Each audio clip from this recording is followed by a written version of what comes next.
People often believe time heals all wounds, but for those who have weathered life's storms, they understand that time merely conceals them. Some truths are like dormant seeds, waiting for a single shock to break through the soil and sprout, altering the destiny of an entire generation. Life is a cruel tally of what is given and what is received, and in this true story, a single shove does more than wound an elderly mother. It awakens a secret that has slumbered for 44 years, a truth that will make one's blood run cold. If you are listening from anywhere in the world, leave a comment and subscribe, because some truths need to be spread, even if they might shake your beliefs. Some stories, no matter how painful, must be told. The afternoon sun poured through the only window of the small top-floor apartment, illuminating the dust particles dancing in the air. The smell of soap and clean laundry permeated everything. The peeling walls, the simple metal bed, the small wooden table that served as both a dining area and an altar. On it, next to a candle and a small, worn crucifix, rested Ruth's only luxury, a picture frame with a photo of her son, Ethan, on his graduation day. Ruth, with her back bent over the concrete utility sink, she scrubbed a set of white sheets with force. Water splashed, mixing with the sweat beading on her forehead.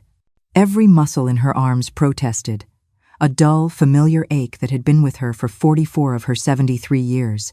Her hands, red and wrinkled from constant contact with water and bleach, moved with mechanical expertise, a choreography of hard work learned over decades. They were not the hands of a woman her age. They were the map of a life of sacrifice. Each sharp pain in her knuckles was a silent prayer for her son's future, each callus a stone laid on the foundation of his success. She welcomed the ache, for in her mind it was the price she gladly paid to ensure her Ethan would never know such hardship. A few sharp knocks on the metal door made her jump. "Ruth, it's time for the rent." The voice of Mrs. Gable, the owner of the tenement building, cut through the door like a knife. Ruth dried her hands on her apron with a tired gesture. She opened the door. Mrs. Gable, a stout woman with a permanently furrowed brow, was waiting with her arms akimbo. "Mrs. Gable, I'm so sorry, really. I was just about to come down and find you. Here you go." She reached into her apron pocket and pulled out a roll of thin, wrinkled bills, counting them carefully. She was short. Her heart sank. "Well?" pressed the landlady. "I'm short $100. I swear on this," she said, pointing to the crucifix, "that I'll have it for you first thing tomorrow morning. It's just that the lady at the big house didn't pay me in full. She said a shirt got stained, and—" "Don't tell me your sob stories, Ruth. I don't live on pity, I live on rent. You think bread is bought with excuses? Tomorrow, without fail, you hear? Or you know plenty of people want this little room." Mrs. Gable took the bills, counted them with disdain, and walked away, huffing down the hallway. Ruth closed the door, resting her forehead against the cold metal. She took a deep breath, trying to calm the trembling in her chest. $100. She would have to skip dinner tonight and tomorrow. She looked at the small piece of cheese and the 2 tomatoes on the table. That would have to be enough. She finished washing the sheets. She wrung them out with a final effort that drew a groan from her and hung them on the line that crossed the rooftop patio. The sun beat down on her, but she barely felt it. Her mind was elsewhere. It was with Ethan, her sweet Ethan, the engine of her life. Later, with what little light was left, she collected another client's dry clothes and folded them with impeccable neatness. She ironed them with an old iron that sometimes sparked, placing a damp cloth over the most delicate garments to avoid burning them. She put the clothes in a large plastic bag and went out into the street. Mrs. Thompson's house was a 3-story monster in a neighborhood that Ruth could only reach after 2 long bus rides. She rang the bell at the service entrance. A younger maid opened the door. "Oh, it's you. Okay, come on in." Ruth entered the kitchen, a space larger and more luxurious than her entire room. She placed the bag on the table. Mrs. Thompson walked in, talking on her cell phone, a shiny device that looked like it was from another planet. "Yes, Fur. I'm telling you the bag is adorable, but I'm not sold on the color." She paused, looking Ruth up and down. "Let's see, the clothes." Ruth took out the garments and placed them on the table. The woman inspected them with her fingertips, as if she were afraid of catching something. And the silk blouse? Did you iron it like I told you? Yes, ma'am, with a damp cloth on low heat, just like you showed me. You'd better have. Last time, one of my husband's shirts came back with a musty smell. Let's see if you can be more careful. Here's your money. She handed her a few bills, less than Ruth expected. Ma'am, but we agreed on. I deducted the cost of dry cleaning the shirt. I told you I didn't like how it turned out. Now, hurry along, I'm in a rush. Without another word, she turned away and continued her phone conversation. Ruth clutched the bills in her hand. Rage and helplessness rose in her throat, but she swallowed them down, as always. She gave a small nod and left. On the bus ride back, with her body aching and her stomach empty, tears welled up in her eyes, but she didn't allow herself to cry. Strong people don't cry, and she had to be strong for Ethan. When she got back to her room, the first thing she did was walk to the little table. She picked up the picture frame, caressing the smiling face of her son, a handsome young man in a cap and gown. "Oh, my sweet Ethan, all of this is worth it for you, my king," she whispered. "Also, you wouldn't have to go through these humiliations, so you could be someone. And look at you now, a real manager. My manager." It was then that the door opened again. It was her neighbor and only friend, Beatrice, a woman her age who sold hot dogs and pretzels from a street corner cart. "Neighbor, how did it go?"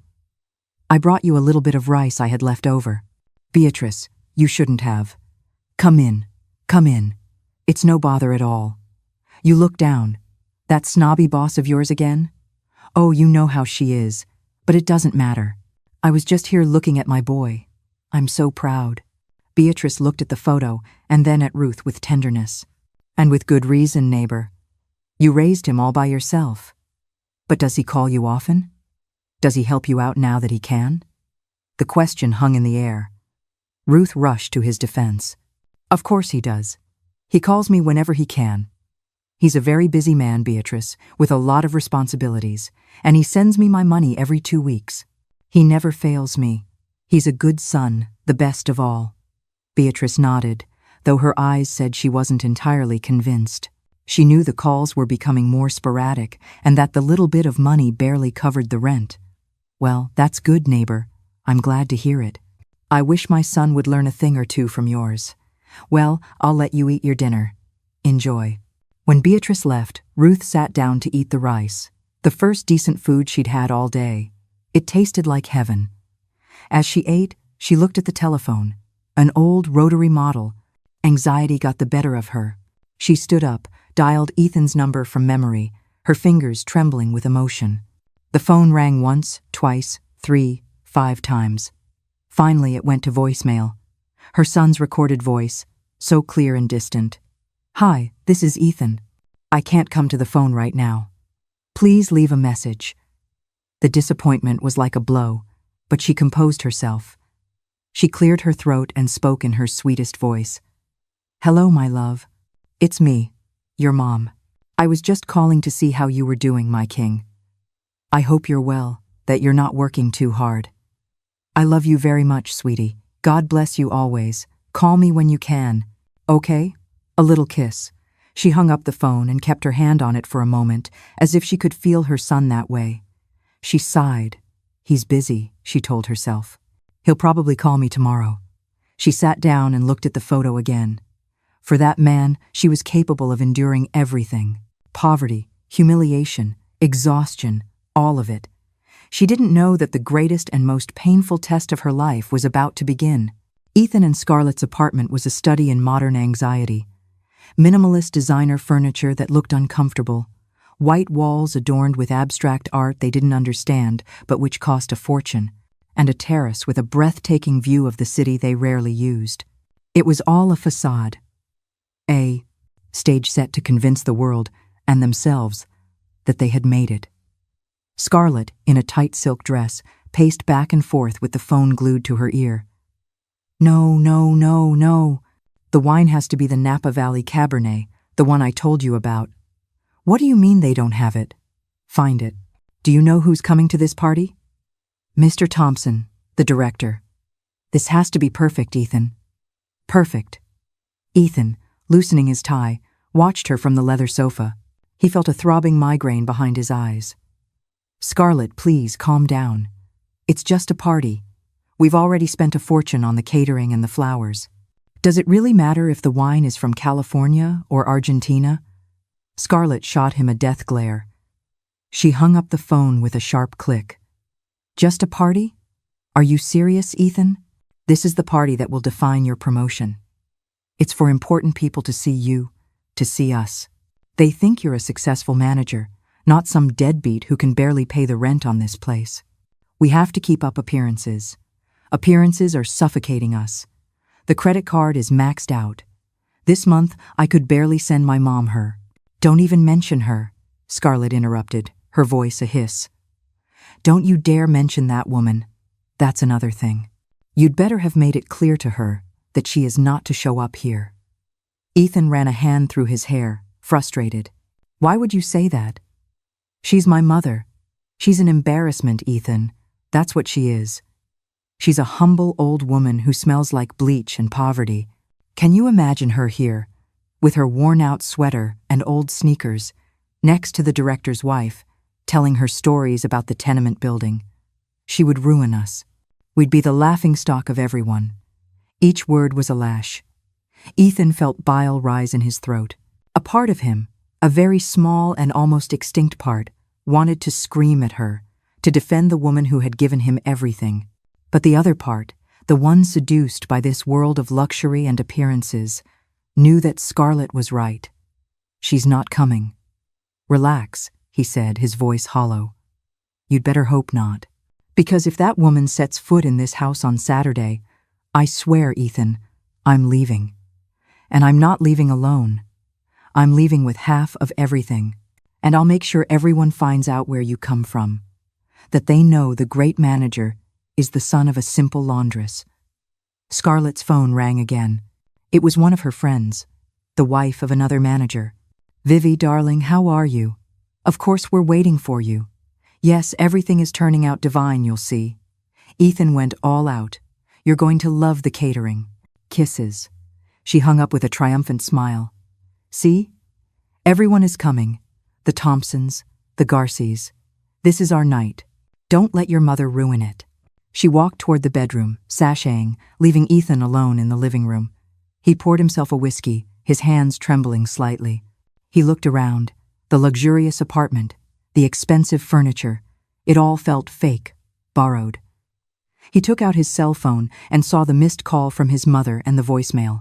He felt a pang of guilt, a knot in his stomach. He remembered when he was a boy, and his mom would come home exhausted from work, but always with a smile and a donut for him. He remembered how she would give him her food so he wouldn't go hungry. He remembered the pride in her eyes on his graduation day, a pride so great it seemed she would burst, and now he was ashamed of her. The thought disgusted him. He stood up and walked to the window. The city stretched out at his feet, a sea of twinkling lights. It was the world he had always dreamed of, the world his mother had sacrificed her life for. And to belong to it, he had to betray her. He took a long drink of whiskey, the liquid burning his throat. He dialed the number of a friend from the office. Hey, Frank, it's me, Ethan. Yeah, just getting ready for the party on Saturday. No, man, I'm swamped. Scarlett is going crazy. She wants everything to be perfect. Yeah, you know how she is. Pressure and more pressure. Hey, have you ever felt like you don't belong in this world? Like you're a fraud? He listened to his friend's response, a carefree laugh. We're all frauds, my man. That's what it's all about. Fake it till you make it. You just relax, look sharp on Saturday, and smile. That's all you have to do. He hung up. Fake it till you make it. The phrase stuck with him. He looked at his reflection in the window pane. He saw a man in an expensive suit with an empty expression. He no longer recognized the young man from the graduation photo. That boy, full of dreams and gratitude, had died somewhere along the way. In his place was this stranger, this coward, who, for fear of losing a world that wasn't even his, was about to break the heart of the only person who had ever truly loved him. This is the crossroads where a man chooses who he is going to be. Ethan can feel the weight of his mother's love and the hollowness of the life he's chasing. For a fleeting moment, the good son she raised is still alive in there, fighting for Heir. But in a world built on appearances, a conscience can feel like a dangerous liability. Let's see which voice he chooses to listen to.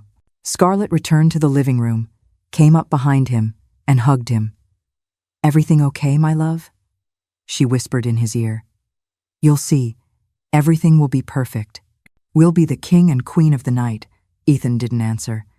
He just nodded slowly, emptying his whiskey glass, feeling the cold of the glass seep into his soul. 2 days passed. 2 days in which Ruth checked the phone every 5 minutes, waiting for Ethan's call. The call never came. Instead, on Friday afternoon, she received a short, cold text message. "Mom, I'm very busy. Talk later." Not a question about how she was, not an apology for not calling, just that. But a mother's heart is an expert at translating indifference into love. Ruth reread the message over and over, and in her mind, it became something else. "My poor boy," she told Beatrice while washing some tablecloths. "He must be up to his neck in work. I'm very busy. Of course, my manager. That's why he hasn't called. He must be exhausted. He needs a hug from his mom." Beatrice, who saw the coldness of the message for what it was, frowned. Or an excuse. "Neighbor, no offense, but—" "Oh, Beatrice, you're always so pessimistic," Ruth interrupted with a smile. "My Ethan is a good boy. He's just overwhelmed. You know what I'm going to do tomorrow? I'm going to bring him a surprise. I'm going to make his favorite dessert, the homemade cheesecake I used to make him when he was little, so he remembers the taste of home, so he feels my love." "And you know where he'll be tomorrow?" asked Beatrice cautiously. "Of course. He told me a while ago that this Saturday he has a very important party at his house, one of those fancy parties. I'm going to bring the cheesecake so he can share it, and everyone can see what a great cook his mom is." The plan in Ruth's mind was perfect, full of love and good intentions. To Beatrice, it sounded like a disaster waiting to happen. "Look, Ruth, I don't know if that's a good idea. Those people are very particular, very judgmental. And your daughter-in-law, Scarlett, you know how she is. Scarlett is a good girl, she's just a bit serious. But when she tastes my cheesecake, even she will sweeten up," laughed Ruth, oblivious to any bad omen. On Saturday morning, Ruth woke up before the sun came up. She broke her piggy bank, a ceramic figure, and counted the coins carefully. It was the money she had saved for an emergency, to buy medicine for her arthritis, but to her, this was an emergency of love. She went to the neighborhood market. The hustle and bustle, the colors, and the smells filled her with energy. She walked between the stalls, greeting the vendors who had known her for years. "Mrs. Ruth, what a surprise! What are you getting today?" shouted Mr. Rossi, the man who sold eggs and cheese. "Mr. Rossi, I'm here for the best you've got. I'm going to make a cheesecake for my Ethan. The best cheesecake in the world." She bought the milk, the cream cheese, the vanilla. The money was just enough. The fruit vendor, seeing her so happy, gave her some strawberries for decoration. "Here you go, so you can show off for the manager." Back in her room, the kitchen became a sanctuary. Every movement was a ritual, cracking the eggs, mixing the batter, caramelizing the pan. As she cooked, her mind traveled to the past. She remembered a 5-year-old Ethan standing on a stool, trying to help her, his face smudged with condensed milk.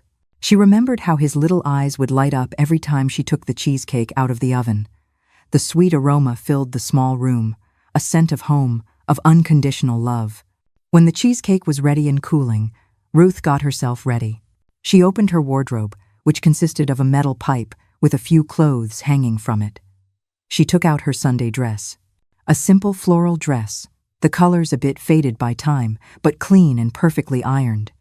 She combed her gray hair into a tight bun. She looked at herself in the piece of broken mirror glued to the wall. She saw a humble old woman, but her eyes were shining with excitement. Beatrice saw her leave, with the cheesecake carefully covered in a glass dish wrapped in an embroidered napkin. "Neighbor, really, think about it," her friend insisted one last time. "Call him first. Let him know you're on your way." "Oh, Beatrice, what's the fun in that if I tell him?"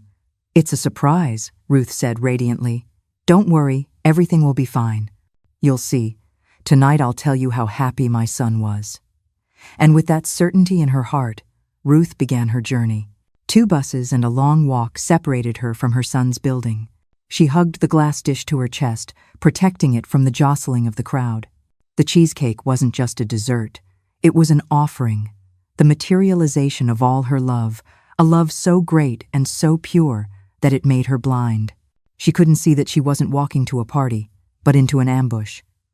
She wasn't carrying a sweet surprise, but her heart on a silver platter, ready to be shattered. The entrance to the building was a portal to another universe. A doorman in an impeccable uniform looked at her suspiciously from behind a marble desk. Elegant music and the murmur of lively conversations escaped from the lobby's party room. "Good evening," Ruth said in her kindest voice. "I'm here for Mr. Ethan Ramirez's party. I'm his mother." The doorman scanned her, his eyes lingering on her floral dress, her worn-out shoes, the glass dish she carried like a treasure. His expression was pure disdain. One moment. He picked up a phone. "Mr. Ramirez, there's a woman here. She says she's your mother." Ruth couldn't hear the response, but she saw the doorman's face. A few seconds later, the man hung up. "Go ahead, it's in the back room." "Go ahead" sounded more like a sentence than permission. Ruth walked in, feeling the guests' eyes on her. They were men in expensive suits and women in sparkling dresses and dazzling jewelry. She felt small, out of place, like a dirt stain on a silk carpet. She hugged her cheesecake tighter. It was her anchor in this sea of luxury and strangeness. She searched for her son in the crowd. She saw him from a distance, laughing with a group of people. He looked so handsome in his dark suit. Her heart filled with pride, momentarily erasing the feeling of not belonging. She walked toward him, dodging waiters, offering glasses of champagne and canapés with unpronounceable names. But before she could reach him, a figure stood in her way. It was Scarlett. Her perfectly made-up face was a mask of contained fury. "What the hell are you doing here?" she hissed, her voice as low and sharp as a snake's. "Scarlett, my love." "Honey, you look so beautiful," Ruth said, trying to smile. "I brought a surprise for Ethan, his favorite cheesecake." Scarlett looked at the dish with infinite disgust. "A surprise? Are you crazy? Don't you see how you're dressed? What do you smell like? You smell like cheap soap, like a greasy spoon. You're humiliating us." The cruelty of the words hit Ruth with the force of a slap. The air was knocked out of her lungs. "But I just wanted. You wanted nothing. Get out. Get out right now, before someone important sees you." It was then that Ethan approached, drawn by the attention. His smile froze when he saw his mother. "Mom? What are you doing here?" "Sweetheart," Ruth said, her eyes filled with tears, seeking refuge in her son. "I told your wife I only came to bring you your dessert. She's very angry with me." "Say something, Ethan. Defend me." All eyes in the circle of guests were now on them. Mr. Thompson, the director, watched them with a raised eyebrow. It was the decisive moment, the moment to choose between his mother and his ambition. Ethan looked at his mom, at the trembling old woman in her floral dress with her cheesecake in her hands. He saw the shame reflected in Scarlett's eyes. He saw the curious gaze of his boss. And fear, a cold, paralyzing fear, took hold of him. Fear of losing everything. Fear that they would discover the fraud he was. He made his decision. He opened his mouth, and the word that came out was not one of defense, but of annihilation. "Shut up, Mom!" The shout echoed through the room. The music seemed to stop. The murmur of conversations died down. The silence was total, absolute. And then, in an act of unimaginable cruelty, he pushed her. It wasn't a hard push, but it was enough for Ruth, frail and thrown off balance by shock and pain, to lose her footing. She stumbled backward. The glass dish slipped from her hands. The world seemed to move in slow motion, the cheesecake flying through the air, the dull thud of her body hitting the floor, and the final crash of glass shattering against the marble. The golden cheesecake, the offering of love, lay scattered on the floor like a dirty stain, a monument to a broken heart. Ruth lay on the ground, among the remains of her dessert and her dignity. The pain of the fall was nothing compared to the pain tearing at her soul. She looked at her son, her sweet Ethan, and saw in his eyes not a son, but a stranger, an executioner with a face hardened by shame and anger. The silence broke. Scarlett was the first to react. "Oh my God, this woman must have had too much to drink," she said loudly for everyone to hear. Ethan, without even looking at his mother on the floor, signaled to 2 security guards who approached quickly. "Get her out of here, please. She's making a scene," he said, his voice trembling with adrenaline. "I don't know who she is. I think she crashed the wrong party." The final betrayal. The denial. "I don't know who she is." The words bounced around in Ruth's mind. As the 2 men lifted her from the floor without any gentleness, they dragged her toward the exit, past the guests who looked at her with a mixture of pity and morbid curiosity. No one helped her. No one said a word. And her son, her own son, turned his back on her, returning to his guests as if nothing had happened, as if the woman who gave him life was just a piece of trash that had been swept away from his perfect party. A heart can only take so much before it either breaks for good or hardens into something unbreakable. What Ethan doesn't know is that this isn't the end for his mother. It's the beginning of a reckoning he never saw coming. Let's follow Ruth on her journey back from this devastating blow. They threw her onto the cold night sidewalk, and there, alone, humiliated, and with her heart shattered into pieces, Ruth finally allowed herself to cry.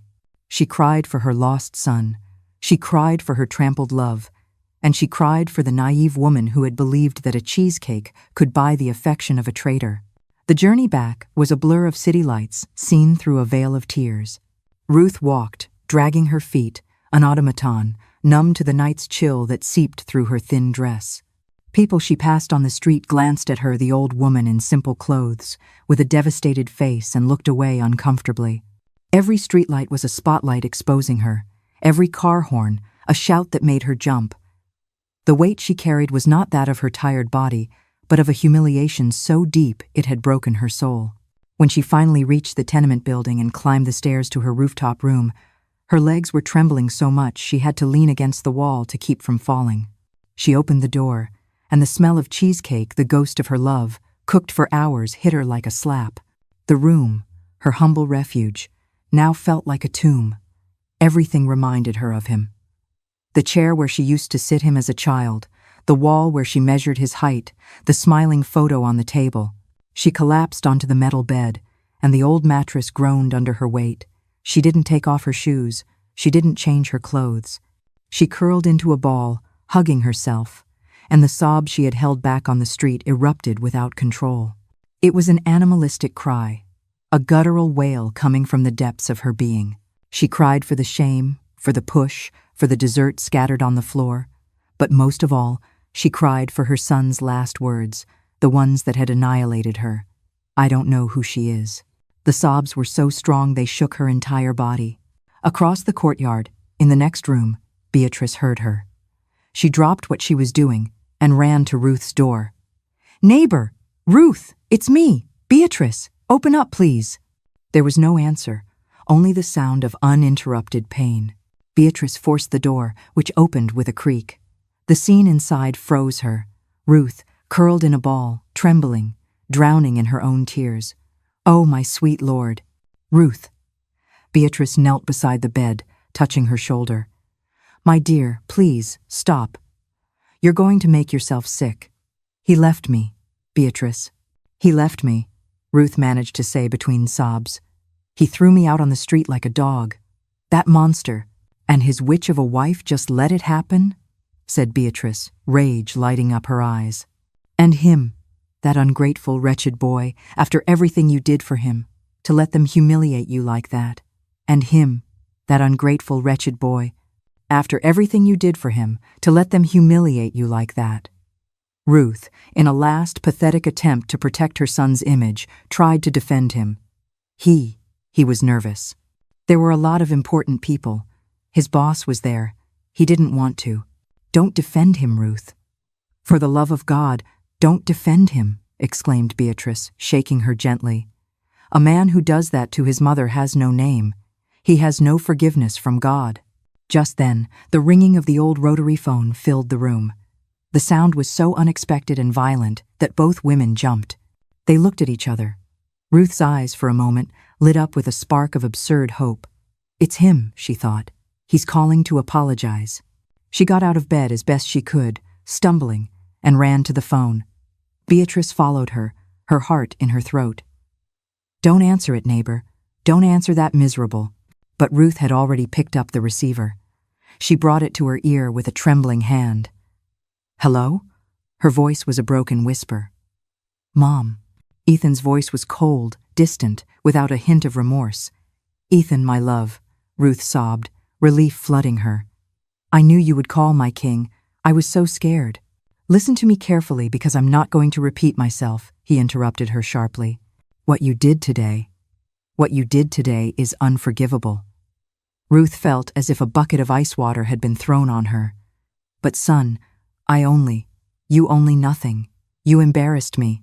You almost cost me my job. Do you have any idea how ridiculous you made me look in front of my boss, in front of everyone? Showing up like that, with those clothes, with that food, like a beggar. It was your favorite cheesecake, she whispered, devastated. On the other end of the line, Scarlett's voice could be heard, whispering venomously.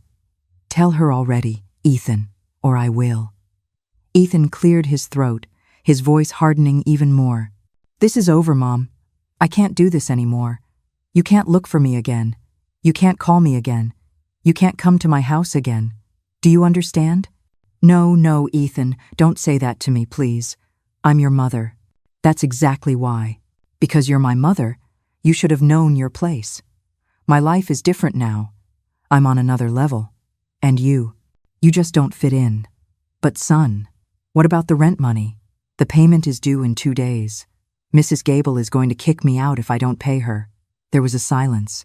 Ruth could hear Scarlett whisper again. Don't you dare. That money is for the credit card. That's your problem, Ethan finally said. His voice was that of a stranger, a monster. You're old enough to figure it out. From now on, you're on your own. Don't look for me again. Forget you have a son. No, Ethan, please, don't hang up on me. Don't do this to me. No. But the only sound she heard was the final click and the monotonous dial tone. The receiver slipped from her hand, fell, and was left dangling, swinging, emitting that sharp, indifferent beep. Ruth stood there, motionless, her gaze lost on the wall. The small spark of hope in her eyes had been extinguished forever, replaced by a black, absolute emptiness. What did he say? What did that bastard say? Beatrice asked, approaching fearfully. Ruth didn't answer. Slowly, as if her bones were made of glass, she slid down the wall until she was sitting on the floor. She wasn't crying anymore. There were no tears. There was nothing. She was an empty shell. She had survived poverty, widowhood, exhausting work, but she couldn't survive this. Her son hadn't just pushed her. He had erased her, delivered the final blow. Beatrice hung up the phone and knelt beside her, hugging her. But Ruth didn't react. Her body was there, but her soul was gone. It had been left at that party, scattered on the marble floor next to the remains of a homemade cheesecake. They say you have to hit rock bottom before you can truly begin to rise. Ruth has just been pushed into the abyss, her own son sealing her fate. But what happens when you have absolutely nothing left to lose? Let's stay with her and find out. The night was just beginning, and it promised to be the longest and darkest of her life. The days that followed were a silent descent into hell. Ruth moved around the room like a sleepwalker, her actions reduced to the bare minimum for survival. She drank water from the tap. She ate a piece of stale bread that Beatrice left at her door. She spent hours sitting on the bed, staring at the wall, reliving the humiliation, her son's shout, the sound of breaking glass over and over again. The pain was no longer sharp. It had become a permanent state, a dull hum in the back of her mind. The outside world, however, did not stop to wait for her grief. On the morning of the third day, the door was pounded on with a violence that made the wall tremble. Ruth, open up right now. I know you're in there. It was Mrs. Gable. Her voice sounded sharper than ever. Ruth, with a superhuman effort, got up and opened the door. Mrs. Gable, don't Mrs. Gable me. Where's the $100 you've owed me for 3 days and this week's rent that's already past due? That's $500 in total.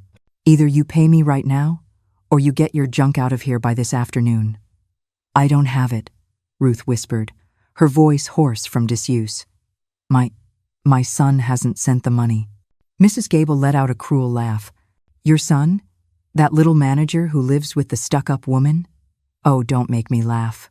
My niece, the one who works as a waitress at parties, told me he threw you out like an animal on Saturday. Pushed you and everything. And you still expect him to send you money? You're a naive one, woman." Public humiliation. The news had spread through the tenement building. Ruth felt the floor open up beneath her. "Pay me, Ruth, or I swear to God you'll be sleeping on the street tonight. You have until 6 p.m. The landlady left, leaving the threat hanging in the air. The street. The word echoed in Ruth's head. At 73 years old, after a lifetime of work, she would end up on the street. Panic, an emotion that the pain had kept at bay, finally shook her. She had to do something. She had to get money. Her eyes scanned the room. There was nothing of value. Old furniture, chipped dishes, worn-out clothes. What could she sell? With desperate urgency, she began to search. She opened the small wardrobe, took out a dress she wore to Ethan's baptism. Maybe someone would give her a few dollars for it. She put it on the bed. She took out a small silver medallion her late husband had given her. It hurt, but she placed it next to the dress. She kept looking, each object a memory, each memory a stab. She took out Ethan's first baby shoes, so small they fit in the palm of her hand. She hugged them to her chest. No, not these. She couldn't sell these. She knelt and looked under the bed. In the darkest, dustiest corner, she saw something she hadn't touched in decades, a small old cedar box, the paint already peeling from the dampness. Her mother had given it to her before she died. It was where she kept the treasures of her youth, of life before Ethan, before the sacrifice. She pulled it out and blew off the dust. She opened it carefully, the smell of old wood and trapped time filling her nostrils. Inside was a chaos of memories. A dried flower a suitor gave her at 15, a black and white photo of her parents, young and smiling, a ticket stub from a movie she went to with her husband. Small fragments of a life she had almost forgotten. She rummaged through the contents, looking for something, anything that might have value. And then her fingers touched something soft, wrapped in a yellowed silk handkerchief. It was at the very bottom, as if it had been hidden on purpose. She took it out, unwrapped the handkerchief with a curiosity she hadn't felt in a long time. What appeared in her hands left her breathless. It was a piece of fabric, a piece of a baby blanket made of a wool so fine and soft it seemed to caress the skin. It was a creamy white color, but what stood out most was that one edge was completely burned, charred, and the smell of smoke, incredibly, still clung to the fibers after more than 40 years. And in one corner, embroidered with a golden thread that still shone, was a crest, an elegant monogram, an S intertwined with a V. Ruth stared at the fabric, motionless. At first, she didn't understand where it had come from, why she had kept it. And then, like a dam breaking, the memory flooded her. It wasn't a thought, it was a sensation. The heat on her face, the smell of smoke filling her lungs, the sound of sirens and screams, the weight of a baby in her arms. The fabric fell from her hands as if it were burning. She brought her hands to her mouth, her eyes wide with horror, a horror she had kept buried in the deepest part of her memory for her entire adult life. She had forced herself to forget. She had built an entire life on the silence of that night, a silence born of paralyzing fear. Fear of a powerful man, fear of losing her job, fear of a world that crushed people like her. But as she knelt on the cold floor, the fresh, searing pain of her own son's betrayal acted like a key, unlocking the four-year-old vault of terror. And a chilling realization dawned upon her. The secret she had buried out of fear was no longer a burden to be hidden. In a world where she had nothing left to lose, it had transformed. It was no longer a source of terror, but the only source of power she had ever possessed. It was a weapon. A forgotten memory becomes a powerful weapon. For 44 years, This secret was a burden of fear. Now, it's her only key to justice. The game has just changed completely, and we're about to see how a humble laundress can shake an entire empire. You won't want to miss what she does next. She remained kneeling on the cold floor, looking at the piece of fabric as if it were a ghost. The threat from Mrs. Gable, the betrayal of her son, the hunger, it all disappeared, replaced by a single terrifying truth. As she stared at the cloth, the rooftop room dissolved around her. The peeling walls vanished, replaced by the institutional green of a hospital. The smell of soap gave way to the acrid smell of antiseptic, and beneath it, something more sinister: smoke. Ruth was no longer a 3-year-old woman kneeling on the floor. She was 29 again, strong and scared, wearing the white uniform of a hospital laundress. She holds the piece of fabric in her trembling hand here in the present, but her senses are trapped in the past. The touch of the fine wool transports her. The chaos is absolute. The hospital alarms shriek, a sharp, constant sound that drills into the ears. Doctors and nurses run in all directions down the hallways. The smoke is thick. It stings the eyes, makes them water. It's coming from the nursery wing. "Fire in the nursery," someone screams. The young Ruth is in the hallway, paralyzed by fear.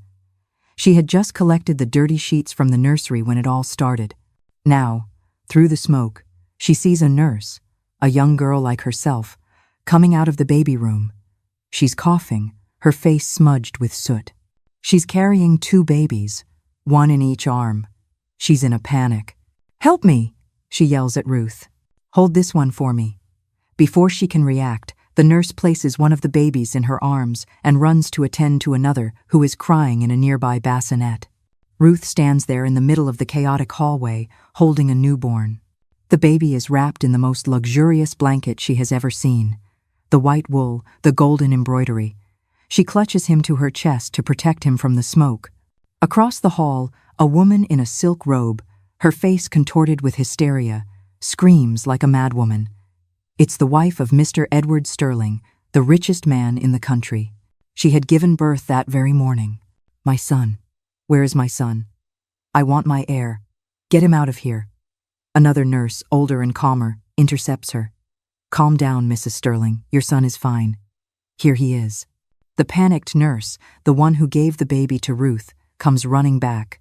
Now she's carrying the other baby, one wrapped in a simple, thin cotton blanket. In the rush, both babies had momentarily fallen from her arms when she tripped, and their plastic identification bracelets broke and fell to the floor.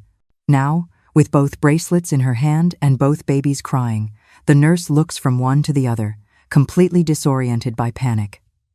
Which one is which? Ruth, from her corner, sees the doubt in the nurse's eyes.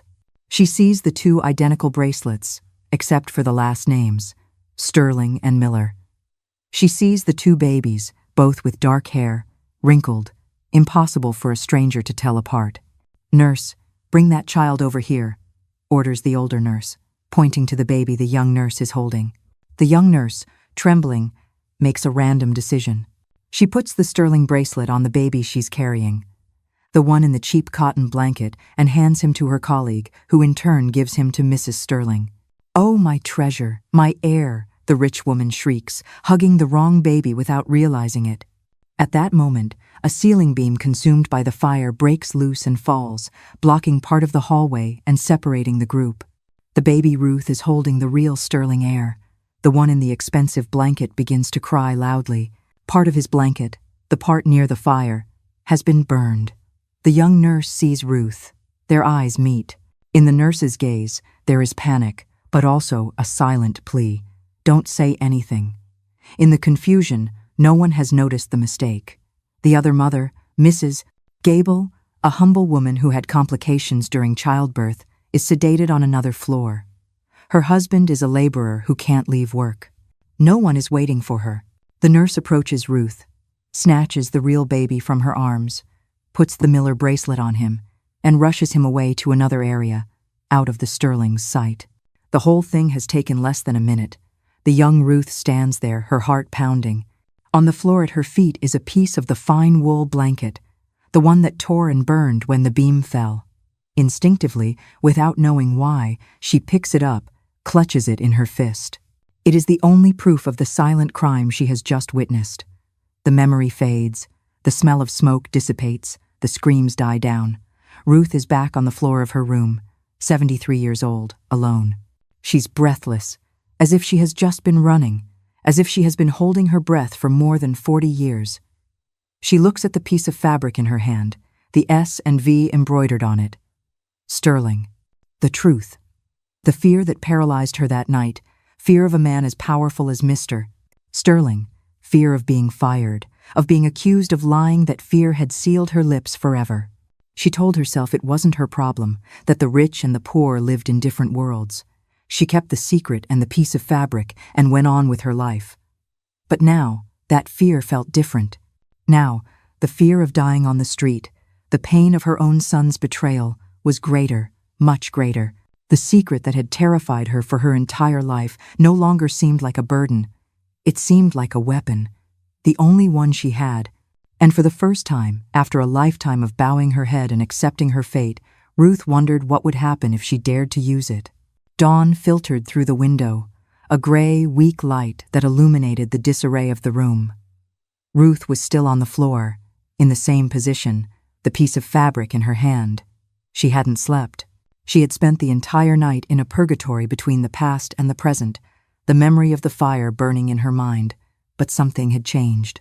The woman who greeted the dawn was not the same one who had seen the sunset. The tears had dried up.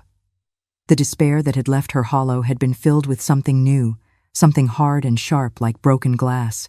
It was rage, a cold, lucid, and profound rage. Slowly she got to her feet. Her joints protested, but she ignored the pain. She walked to the small table and picked up Ethan's photo. For a lifetime, this face was her reason for living. Now, she saw it for what it was. The face of a stranger, a traitor. Her sacrifice had not built a good man. It had financed the creation of a monster. The silence she kept for him, the truth she had renounced to protect his comfortable life of lies, was a wasted investment. A bitter laugh escaped her lips. Her life's work had been for nothing. And in that void of purpose, a new one was born. If her silence had protected a lie, then her voice would now serve the truth. Not for revenge, not for money, but for herself. To reclaim the 44 years that fear had stolen from her. The irony was so bitter it almost made her nauseous. Her whole life of sacrifice, every drop of sweat, every dollar saved for his education, all so he could become a monster who despised her. And she, out of fear, had been a silent accomplice to a lie that had placed an impostor on a throne and condemned an innocent to poverty. Her gaze shifted from Ethan's photo to the piece of fabric in her hand, from the lie to the truth, from her weakness to her only strength. It was at that moment that the door opened and Beatrice came in with a cup of hot tea and a piece of bread. "Neighbor, you haven't eaten anything. I brought you this." Beatrice's voice trailed off when she saw Ruth's face. There was no trace of the shattered victim. "Ruth? Are you feeling all right?" Ruth looked at her, and Beatrice felt a chill. Her friend's eyes, usually soft and tired, were now two pieces of obsidian, hard and shining. "Better than ever, Beatrice," Ruth said, and her voice sounded different, deeper, firmer. "But what happened? Yesterday you were. Yesterday I was dead. Today I'm not. I'm going to get out of this." Beatrice, confused, placed the cup on the table. "Get out of this? How? Did your son call?" "No, and he won't be calling again. I don't need him." Without further explanation, Ruth moved with a determination Beatrice hadn't seen in years. She went to the sink and splashed cold water on her face, over and over, as if she were baptizing herself, washing away the weak woman she had been. She dried her face with a towel, looked at her reflection in the broken mirror, and didn't look away. For the first time in a long time, she held her own gaze. She went to her wardrobe and with deliberate movements took off the wrinkled dress from the party and put on the other one, the one she saved for church. She combed her hair firmly, gathering every stray strand into an impeccable bun. "Where are you going, neighbor?" asked Beatrice, half scared and half fascinated by the transformation. "To find justice," Ruth replied without looking at her. She began to search the room, rummaging through a pile of old newspapers that Beatrice used to wrap produce. She was looking for something, her eyes scanning the headlines with a feverish intensity. Finally, she found it, a copy from several months ago, the society section. And there it was. A photo of Mr. Edward Sterling leaving a charity event. The caption described him: the reclusive magnate, Mr. Edward Sterling, who publicly laments the life of excess and waste of his only son and heir, Jackson Sterling. Ruth tore the page from the newspaper. Jackson Sterling. The false heir.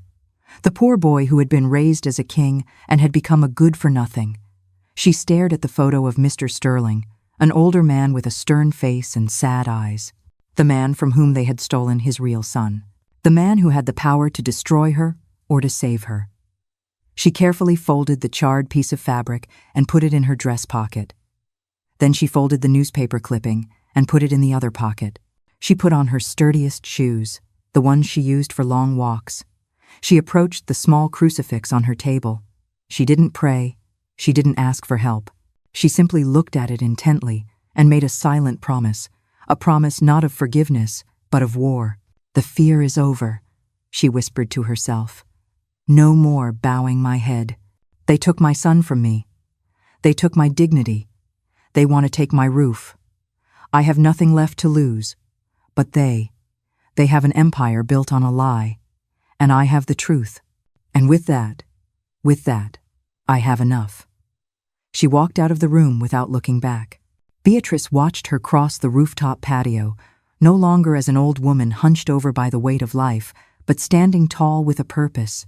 Every step was firm, determined. The morning sun hit her full in the face, but this time it didn't make her look down. She faced it. The battle of her life was about to begin, and for the first time, Ruth wasn't going to fight for her son. She was going to fight for herself and for vengeance. Determination was a fire burning at her feet, forcing her to walk faster, to move. Ruth left the tenement building with no clear plan, only an objective: find Mr. Edward Sterling. But how does a simple laundress find the richest man in the country? She didn't have a smartphone. She didn't use the internet.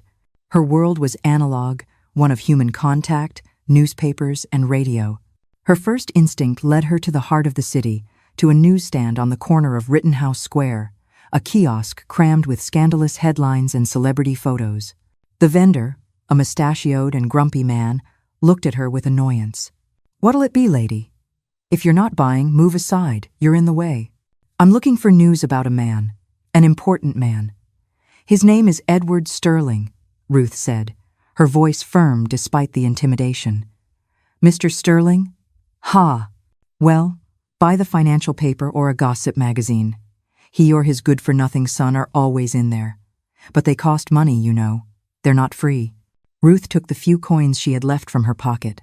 They were for her food for the day, but she realized justice also had a price. She bought the most expensive newspaper, the business one, and a society magazine that had an actress in a revealing dress on the cover. The vendor snatched the coins and handed her the papers with reluctance. With her treasures under her arm, she looked for a quiet place. She found an empty iron bench in Rittenhouse Square. She sat down and spread the newspaper across her knees. The print was small, and the words were complicated: consortium, shares, stock market. But she didn't give up. Below, a small note about a donation the consortium had made to an orphanage. Then she opened the gossip magazine. The tone was completely different. The color pages screamed scandals, and on a 2-page spread, she found what she was looking for: a photo of a handsome, arrogant young man leaving a nightclub with his shirt unbuttoned and his eyes glassy. The headline read, "The Destructive Heir. Jackson Sterling crashes his Ferrari and ends the night in a brawl." The article detailed the life of excess of Mr. A life. Sterling's supposed son, luxury cars, women, parties that lasted for days, gambling debts. And it quoted an anonymous source: "Mr. Sterling is devastated. He considers his son his greatest failure and has threatened to disinherit him." Ruth looked at the photo of young Jackson. She saw the same arrogance, the same coldness she had seen in Ethan's eyes at the party. They were cut from the same cloth, two imposters enjoying a life they didn't deserve. She folded the magazine page and the newspaper clipping and saved them. She now had an address. She now had confirmation that the ground was fertile for the truth. She returned to the tenement building at sunset. Beatrice was waiting for her at the door of her room with a bowl of soup in her hands. "Ruth, for God's sake, where have you been? I was worried sick. I thought something had happened to you." "I went to get some tools, Beatrice," Ruth said, entering her room. "Tools? For what?" Ruth placed the newspaper clippings on the table. "To start working. This is the man, and this is the problem." Beatrice looked at the photo of Mr. Sterling, then at the Playboy son. She didn't understand. "Neighbor, what is all this? Who are these people?" "The beginning and the end," Ruth said enigmatically. She pointed to the address of the corporate building. "Tomorrow I'm going to find him. This man." Terror filled Beatrice's face. "What?" "No, Ruth. No, you don't know who you're messing with. Those people are from another world. They own everything. They have the power to make anyone who gets in their way disappear. They'll hurt you. More than they've already hurt me," Ruth replied, her voice calm but with a steel edge. "Beatrice, understand me. They've already taken everything from me. My son, my job, my dignity. In a few days, they'll take this roof. I'm already disappeared. What more can they do to me? Kill me? Some days I think that would be a favor. Don't even joke about that. I'm not joking. The woman who was crying in this bed 2 days ago is dead. Her own son killed her. The one who's left is no longer afraid. I only have one thing to do before I die, and I'm going to do it, whatever it costs." Beatrice looked into her eyes and understood that it was useless. The woman in front of her was no longer her frail and kind neighbor. She was a force of nature, a woman with her back against the wall and nothing to lose. And there was nothing more dangerous in the world than that. When a person is stripped of everything they hold dear, their love, their dignity, their home, they are not left with nothing. They are left with a terrifying freedom. Ruth is no longer fighting for her son or for her past. She is now fighting for the truth, and a woman with a righteous cause and nothing to lose is a force that can move mountains, or bring them crumbling down. Let's see which one she chooses. Be very careful, Ruth, for whatever you hold dear. "I left caution to the one who died," Ruth said, looking at the address of the skyscraper. "From tomorrow on, there is only room for courage." She sat down to eat the soup her friend had brought her. She ate slowly, methodically, like a soldier preparing for battle. Each spoonful was an act of self-preservation, of recharging her energy for the war she was about to declare. She didn't know if she would come out of it alive, but for the first time in her life, she felt in control of her destiny. Sterling Tower was more than a building. It was a statement of power, a colossus of dark glass that reflected a distorted version of the sky and the city, as if even the outside world had to bow before it. Ruth stood on the sidewalk across the street, feeling like an ant at the foot of a giant. For a moment, Beatrice's words echoed in her head, and fear threatened to paralyze her. But then she remembered Ethan's face, his shout, the push. She clenched her fists and crossed the street. The glass doors slid open automatically, welcoming her into a lobby as large and cold as a cathedral of ice. The polished marble floor reflected her humble figure, multiplying it. The air conditioning chilled her to the bone. In the center, a young receptionist in an impeccable suit and wireless earbuds typed on a computer without looking up. Ruth approached the counter, which was so high she could barely see over it. "Good morning, miss. I would like to see Mr. Edward Sterling." The receptionist didn't stop typing. "Do you have an appointment?" she asked, her voice monotone and disinterested. "No, I don't. But it's a very urgent, personal matter. Please, if you could just tell him, Mr. Sterling does not see anyone without an appointment," she cut in, finally looking up. She scanned her from head to toe, with a look that undressed, judged, and dismissed her in less than a second. "You can leave your name and the reason for your visit, and if the relevant department deems it appropriate, they may contact you. My name is Ruth. And the reason is his son." That last word seemed to catch her attention. The young woman frowned. What business with young Jackson? Not with Jackson, with his real son. The receptionist rolled her eyes in annoyance. She had heard all sorts of stories from crazy and desperate people. She made a discreet gesture with her hand.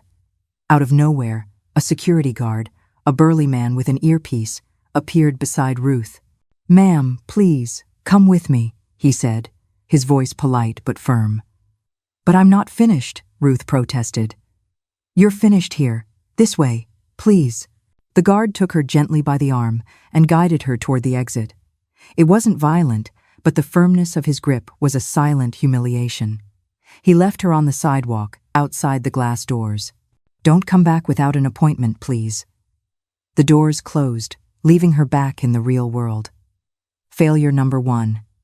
But the Ruth who cowered at the first offense no longer existed. She looked at the building. If she couldn't get in through the door, she would wait. She sat on a concrete planter across the street, under the relentless sun, and watched. She saw people come and go, all in suits, in a hurry, with briefcases. She saw luxury cars glide into the underground parking garage. The hours passed. Hunger began to gnaw at her stomach. The sun burned her skin, but she didn't move. At 6 p.m. she saw movement. A convoy of 2 black, armored SUVs came out of the garage. She knew with a visceral certainty that he was in one of them. She stood up and ran toward the street, trying to get closer. "Mr. Sterling." "Sir." The security guards at the entrance intercepted her instantly, this time with much less delicacy. "Ma'am, we already told you," one of them shouted, blocking her path. "Get out of here or we'll call the police to have you removed for harassment." The convoy sped up and disappeared into traffic, taking her chance with it. Failure number 2. She returned to the tenement building that night, more tired than ever, but not defeated. The next day she returned, and the day after that. She became part of the urban landscape, the little old lady sitting on the planter, watching the glass building. The guards already knew her.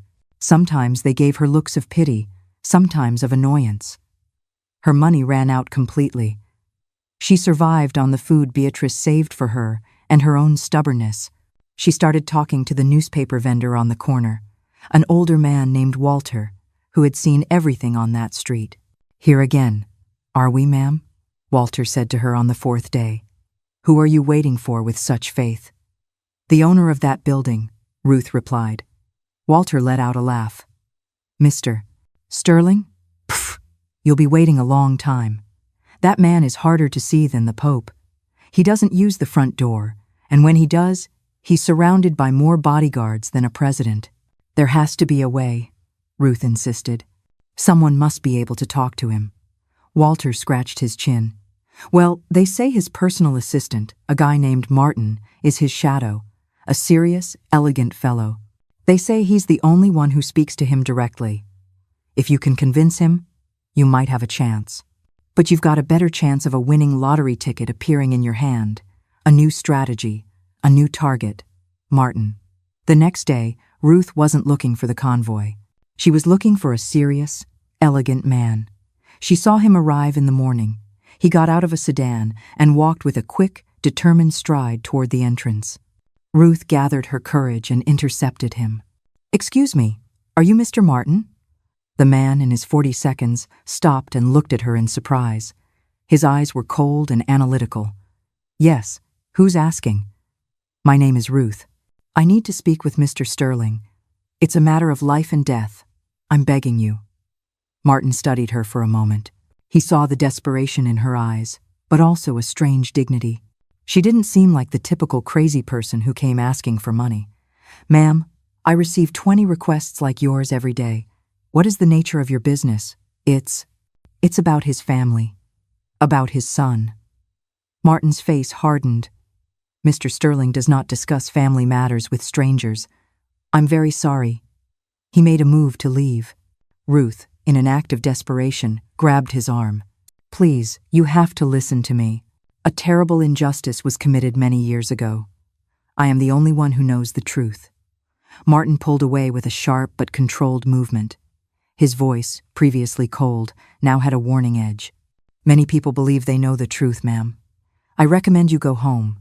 You are wasting your time, and you are making me waste mine." He entered the building, leaving Ruth alone on the sidewalk once more. This was the hardest blow. The small window of hope had been slammed shut. It was useless. The wall was too high, too thick. It was made of money, power, and indifference. That night, when she returned to her room, despair hit her with its full force. She sat on the bed, looking at the eviction notice Mrs. Gable had slipped under her door. "You have 24 hours." The fire that had driven her for the past few days was now barely a flickering ember. She covered her face with her hands. Maybe Beatrice was right. Maybe she was crazy. Maybe her destiny was simply to disappear, to die in silence, like so many other poor souls forgotten by the world. The glass giant had won. This is the moment where most stories would end with the powerful victorious and the powerless crushed. Every door has been slammed in her face, and the walls are closing in. But sometimes, when all hope seems lost, fate offers one last, hidden key. Let's see if Ruth can find it before her time runs out. The eviction notice was a death sentence on paper. 24 hours. Ruth stared at it until the letters began to dance. The rage that had sustained her crumbled, revealing the raw fear underneath the fear of the night, the cold, the invisibility of the street. She felt trapped, with no way out. In her desperation, her hands searched for something to hold on to. They grabbed the gossip magazine she had bought, now crumpled and dirty. She opened it without thinking, flipping through the pages of smiling faces and perfect lives. It was a form of torture, seeing everything she would never have. She was about to throw it away when her eyes stopped on a small column in the back, one of those 1 year ago sections. It was a short note, almost a reminder. We remember the anniversary of the passing of Mrs. Estella Vance Sterling, beloved wife of magnate Edward Sterling. As every year, the widower is expected to make his weekly visit to the family mausoleum at Laurel Hill Cemetery, a tradition he has not broken in over 20 years as a show of his eternal devotion. Ruth stopped breathing. Laurel Hill Cemetery. A weekly visit, without fail. It wasn't an appointment in an office. It wasn't an armored convoy. It was a ritual, a moment of vulnerability, a crack in the wall. One last chance. She didn't waste a second. She put on her sturdiest shoes, made sure the piece of fabric was still in her pocket, and left the tenement building without even telling Beatrice. She took the bus to the cemetery, a place she had never been, a place for the rich, even after death. Laurel Hill Cemetery was impressive and somber, a labyrinth of marble angels, Gothic chapels, and illustrious names carved in stone. It was a silent place where the only sound was the wind whispering through the trees and the crunch of her own footsteps on the gravel. She felt like an intruder in this kingdom of silence and opulence. She asked one of the groundskeepers, an old man sweeping dry leaves, for the Sterling family mausoleum. The man looked at her strangely, but pointed the way. "That one over there, the biggest one, looks like a church. You can't miss it." It was true. The Sterling tomb wasn't a tomb. It was a miniature palace, a structure of white marble with columns, and a massive bronze door. The name Sterling was engraved in huge letters above the entrance. Ruth hid behind a statue of a weeping angel, her heart pounding wildly, and waited. An hour passed, then another. The sun began to set, painting the sky orange and purple. The cold started to seep into her bones. Doubt assailed her. What if the magazine was wrong? What if he didn't come today? What if it had all been in vain? She was about to give up, to accept her fate on the street, when she heard the sound of a car slowly approaching on the gravel path. She peeked out. It was a black sedan, long and shiny. It stopped a few yards from the mausoleum. The driver got out and opened the back door, and out stepped Mr. Edward Sterling. In person, he looked different, older, more fragile. The weight of the world seemed to hunch his shoulders. In his hand, he carried an enormous bouquet of white roses. He walked slowly toward his wife's tomb. Alone. The driver stayed by the car at a respectful distance. Ruth held her breath. She watched as Mr. Sterling took out a key, opened the heavy bronze door, and went inside. He disappeared for about 10 minutes. 10 minutes that felt like an eternity to Ruth. When he came out, his face seemed even more somber. He closed the door, and for a moment, he just stood there, caressing his wife's name engraved on the marble, Estella. This was the moment. Now or never. As he turned to go back to the car, Ruth stepped out from her hiding place. "Mr. Sterling." He was startled, spinning around abruptly. Seeing her, a humble old woman standing among the graves, his surprise turned to anger. His eyes narrowed. "Who are you? How did you get in here?" "Security!" he shouted towards the driver. The driver started moving toward them. Ruth knew she had seconds. "Please wait," she said, her voice coming out stronger than she expected. "For the love you had for your wife, Estella, I beg you to listen to me." The mention of his wife's name stopped him in his tracks. He motioned for the driver to stop. He turned back to Ruth, his gaze full of suspicion and pain. "What do you know about the love I had for my wife? Who are you, and what do you want?" "Money? I don't want money," Ruth said, taking a step closer, desperation giving her a courage she didn't know she had. "I want you to know the truth." "The truth? What truth?" "Speak up, woman. I don't have all day." Ruth looked him directly in the eyes, those cold, powerful eyes that had intimidated so many men. She took a deep breath and dropped the bomb she had been holding for more than 40 years.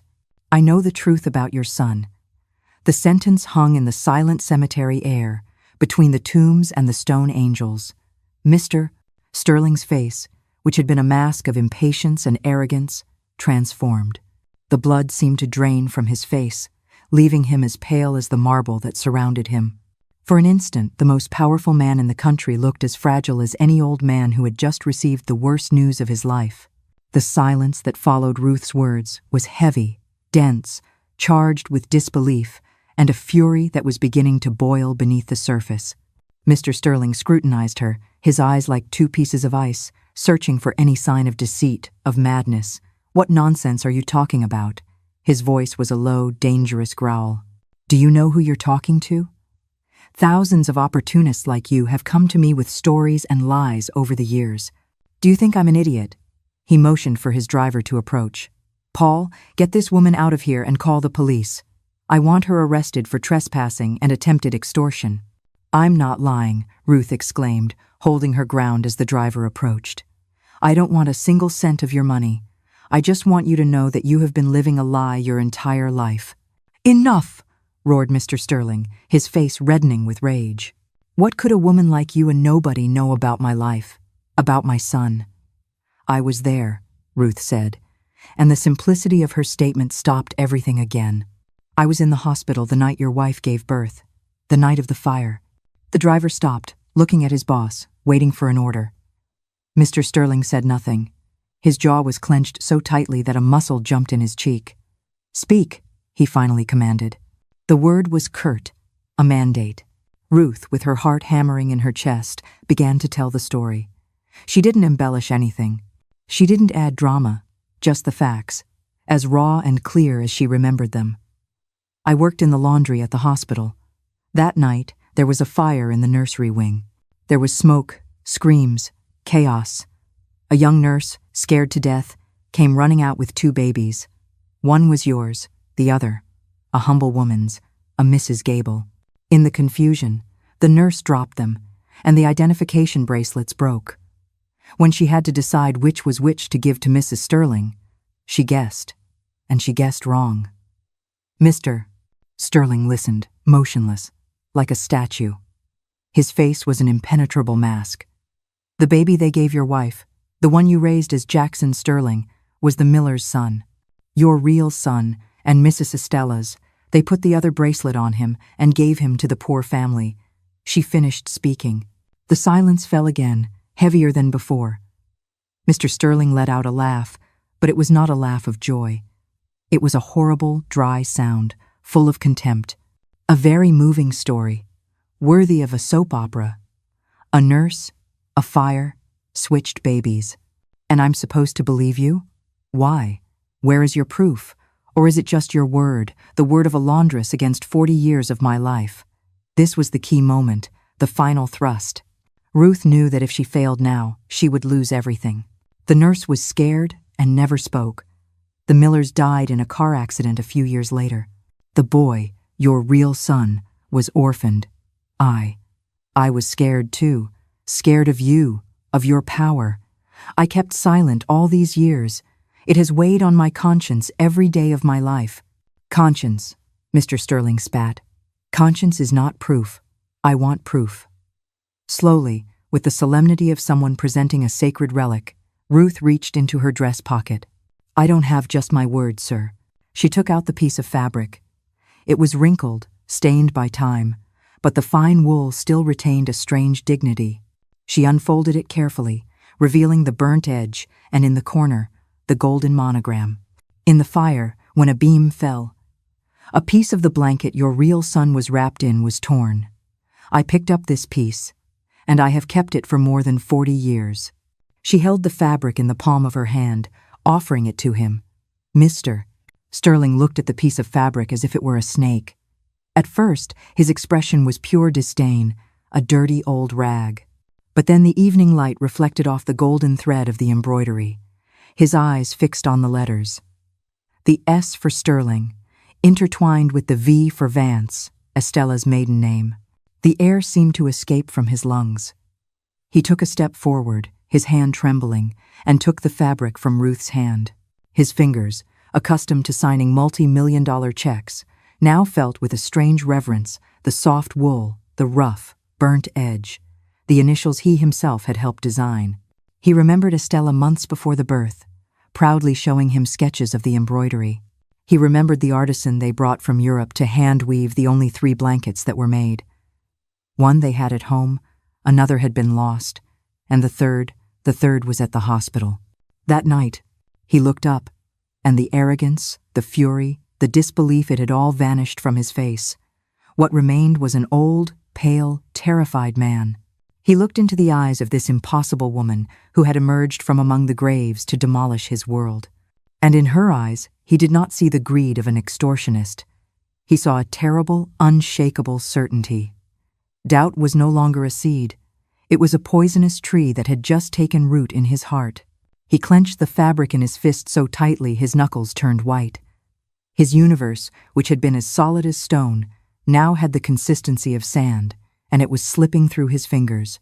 In a single moment, the most powerful man in the city is brought to his knees by a piece of burnt cloth and an old woman's truth. His world has just been shattered. Now, we'll see if a man like Edward Sterling seeks to bury this truth or to unearth it, no matter the cost. Let's see what happens now that the secret is out. The cemetery fell silent, a silence that was no longer peaceful, but filled with pure tension. Mr. Edward Sterling clutched the piece of burnt fabric in his hand as if it were the only real thing in a crumbling world. He looked at Ruth, then at his wife's mausoleum, and back at Ruth.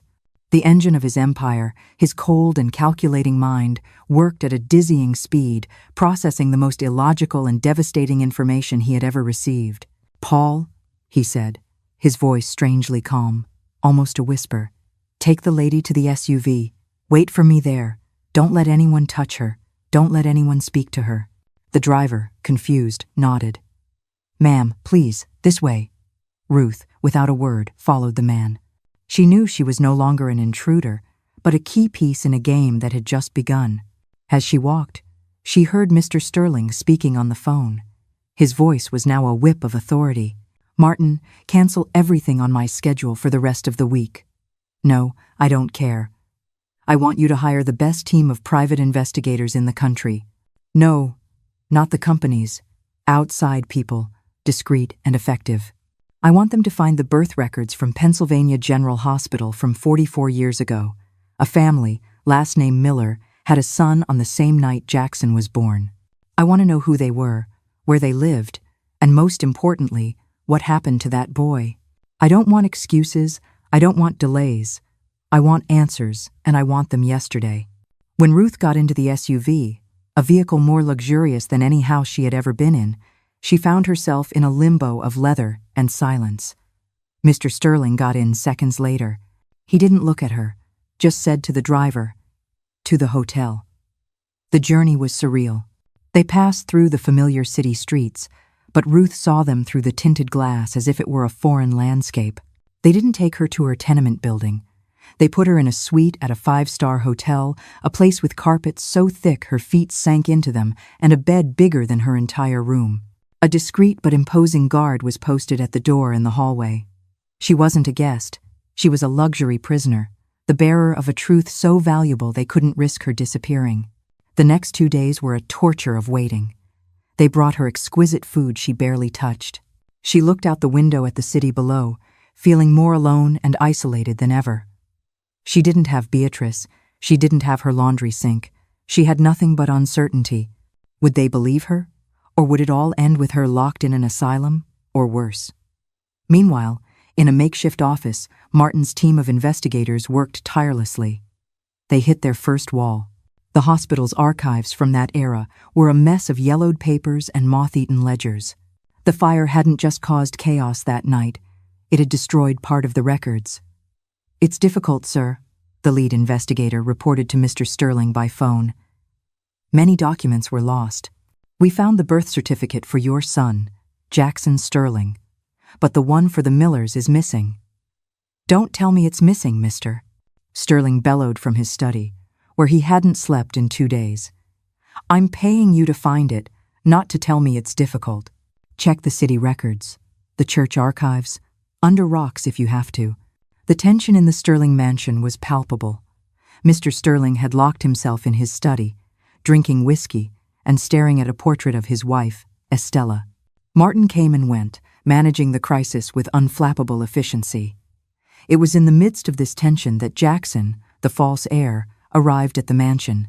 It was 3 inches the afternoon, and he was just getting up, hungover from a party the night before. "What's with the mood? Feels like a funeral," he said, pouring himself a juice from the refrigerator. Mr. Sterling appeared at the study door.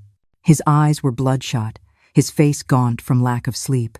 "Where were you last night?" he asked, his voice icy. "Around, Dad. You know, with friends." "Public relations," Jackson replied with an arrogant smile. "Public relations, mister," Sterling repeated, approaching him. "Do you know what hard work is, Jackson? Have you ever in your life felt the satisfaction of earning something on your own merit?" Jackson laughed. "Oh, Dad, don't start with your lectures. I wasn't born for that. I was born to enjoy what you built. It's my birthright. Your birthright, mister." Sterling looked at him with a contempt so profound that Jackson, for the first time, felt a chill. "We'll see how strong that right is." Just then, Martin's phone rang. He listened, nodded, and approached Mr. Sterling. "Sir, we found him." The breakthrough came from the archives of an orphanage. Samuel Miller was admitted at age 5 after his parents, Robert and Maria Miller, died in a car accident. From there, the trail was easier to follow through school records and voter registries. They found him. Samuel Miller, 44 years old, a carpenter by trade, married, with 2 children. He lived in a working-class neighborhood on the other side of the city. They had a recent photo, a man with an honest face and large, calloused hands, posing with his family. Mr. Sterling looked at the photo. He searched for a resemblance, a shadow of Estella, a gesture of his own father. He found nothing obvious, only a man who radiated a decency he had never seen in Jackson. "I want a DNA sample. Now." Martin and 2 investigators, dressed in suits that screamed money and power, arrived at Samuel Miller's carpentry shop. The place smelled of freshly cut wood, sweat, and work. Samuel was sanding a door, sawdust clinging to his arms. He looked at the men with natural suspicion. "Yeah? Can I help you?" he asked without stopping his work. "Mr. Samuel Miller," said Martin. "My name is Martin. We're here on behalf of Mr. Edward Sterling." Samuel put down the sander and faced them. "Sterling, I don't have anything to do with people like you. If you're here to collect a debt, you've got the wrong person. It's not a debt, Mr. Miller. It's a private matter.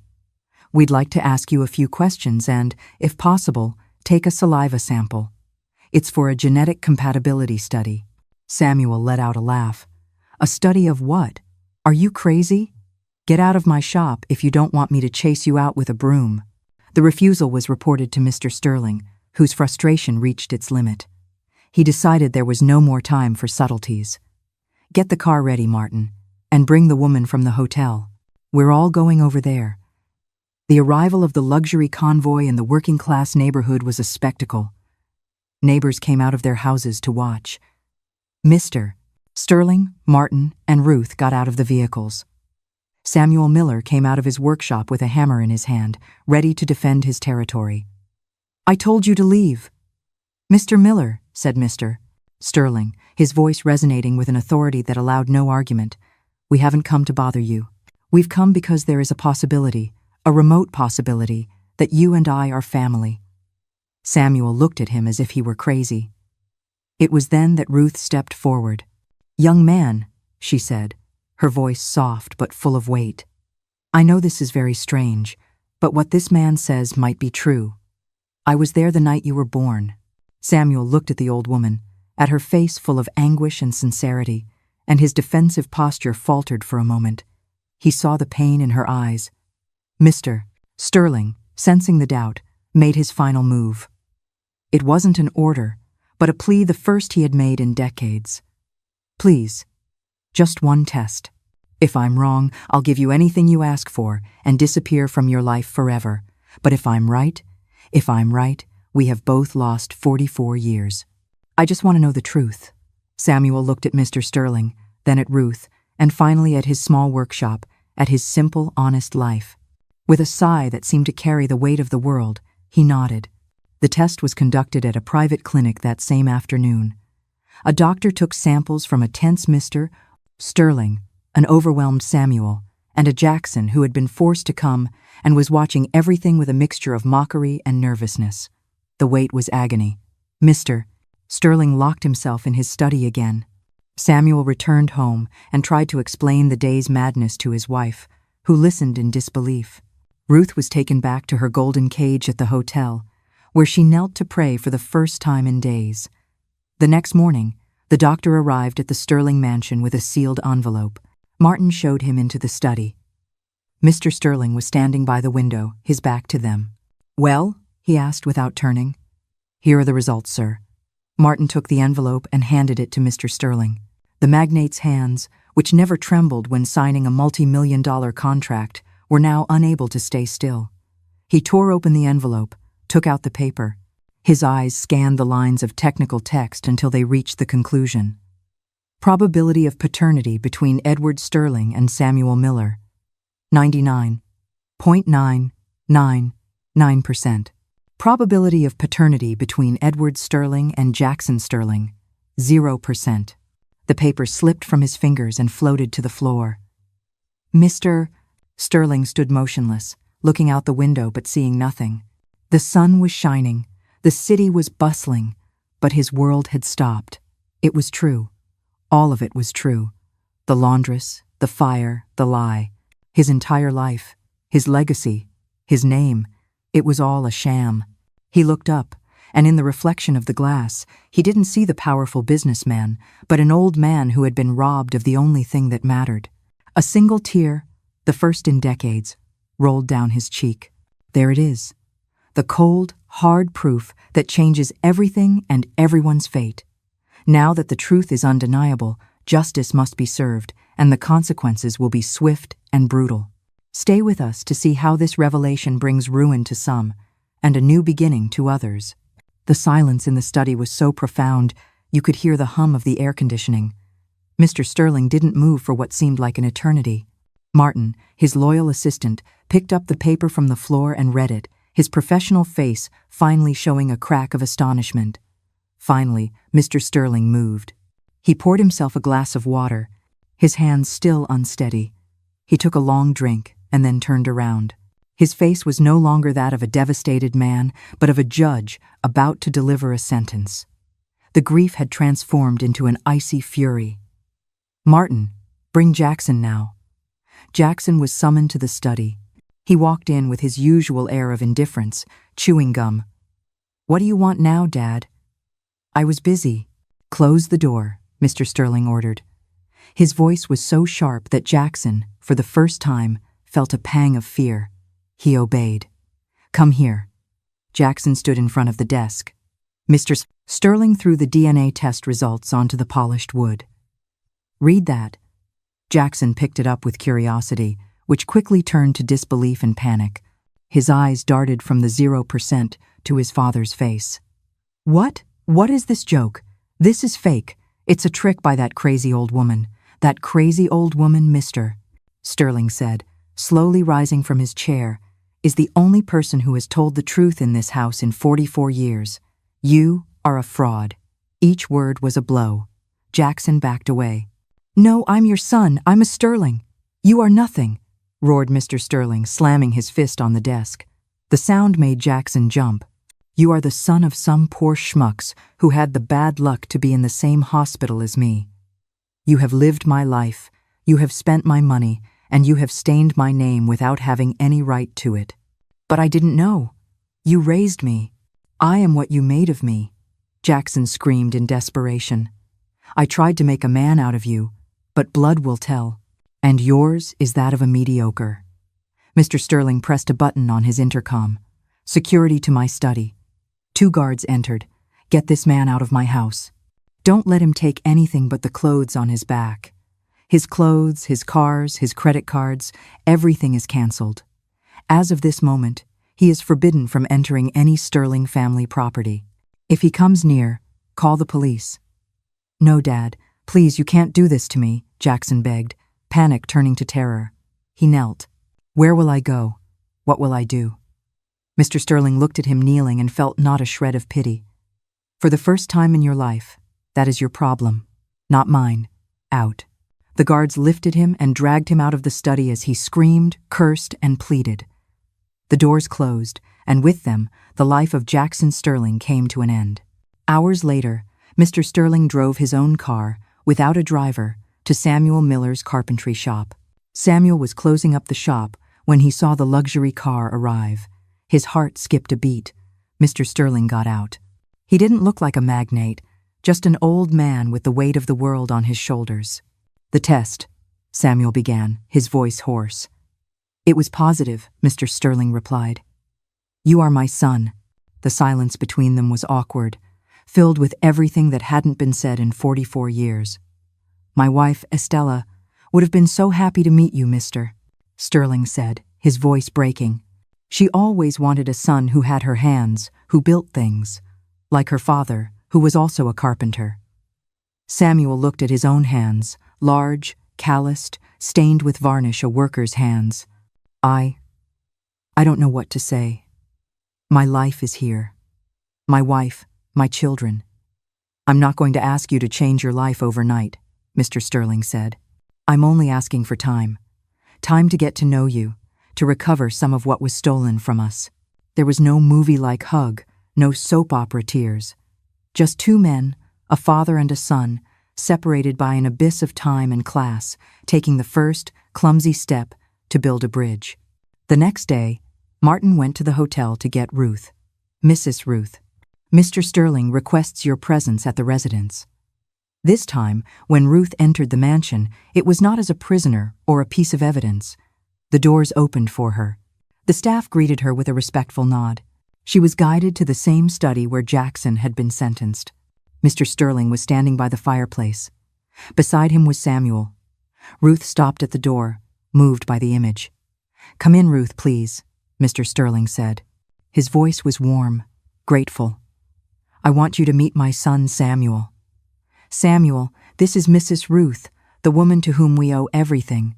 Samuel approached Ruth and, with a humility that touched the old woman, took her hands. Ma'am, there are no words to thank you for what you have done. You have given me a father. You have given me a history. I only told the truth, young man. Justice did the rest, Ruth replied, her eyes moist. Mr. Sterling approached with a leather briefcase in his hand. Ruth, I have spent the last few hours thinking about how to repay a debt that is unpayable, and I have come to the conclusion that it's not possible, but I can try to compensate for the damage caused by my power, and for the fear-induced silence you were forced to keep for so many years. He opened the briefcase on the desk.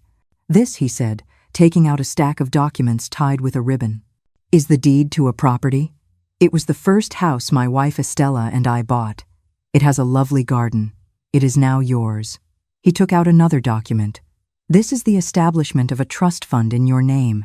The initial balance is Well, it's enough so that neither you nor your grandchildren, nor your great-grandchildren, if you choose to have them, will ever have to worry about money for a single day of their lives. Finally, he handed her a card. And this is the number of my lawyer and my personal administrator. They will take care of hiring staff for you, a driver, a cook, security, whatever you need. Your only concern from now on will be to live in peace. Ruth looked at the papers, unable to comprehend the magnitude of what was happening. From laundress to millionaire in an instant. Sir, I can't accept all this. It's too much. Mr. Sterling placed a hand on her shoulder. You didn't just give me back my son, Ruth. You gave me back the soul I thought I had lost. Accept this not as charity, but as the payment of a debt of honor. Your loyalty to the truth, though delayed, has a price, and I am a man who pays his debts.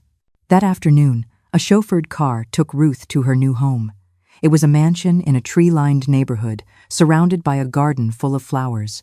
The staff welcomed her at the front door. She entered.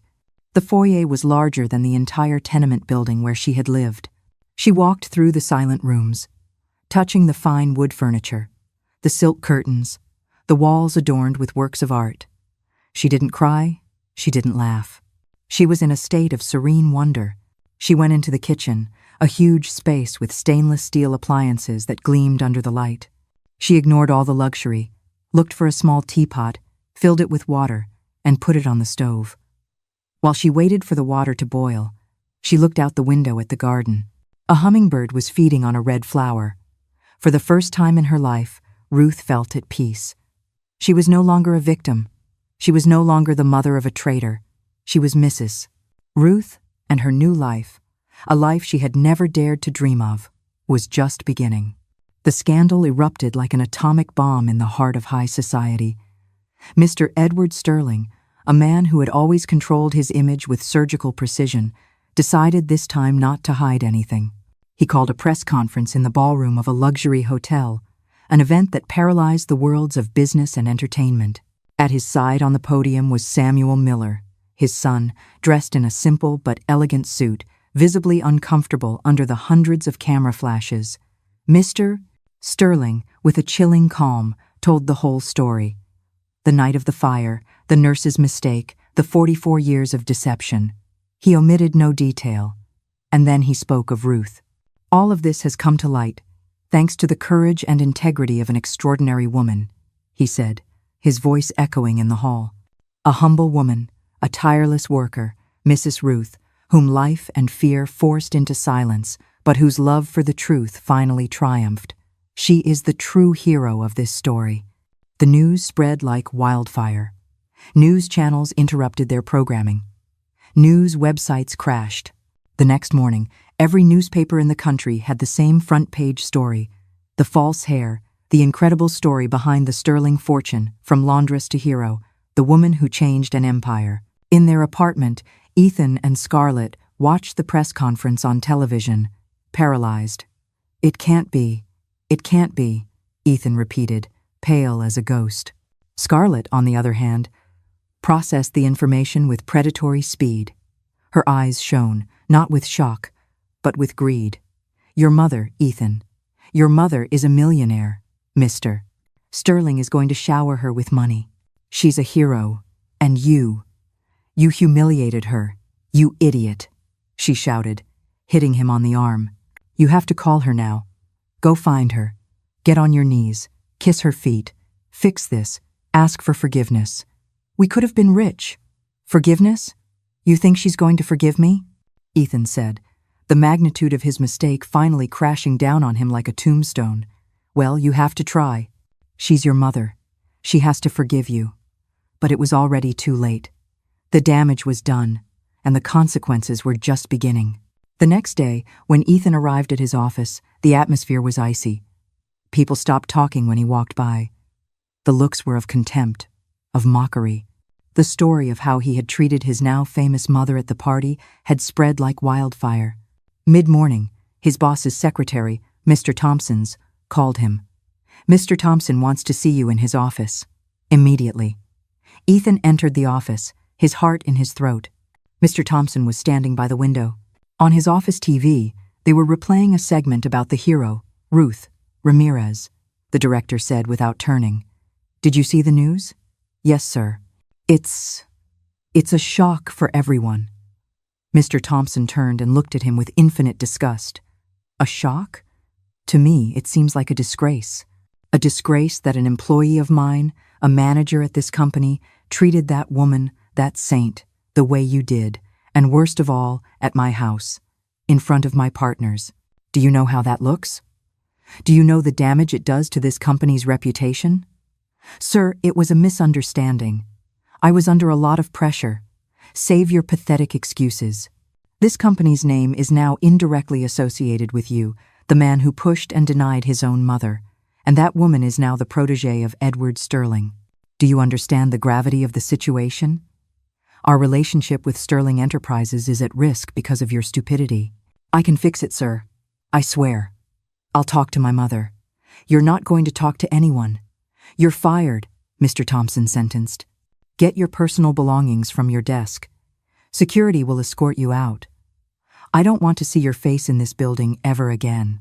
Ethan was speechless, fired, escorted out by security.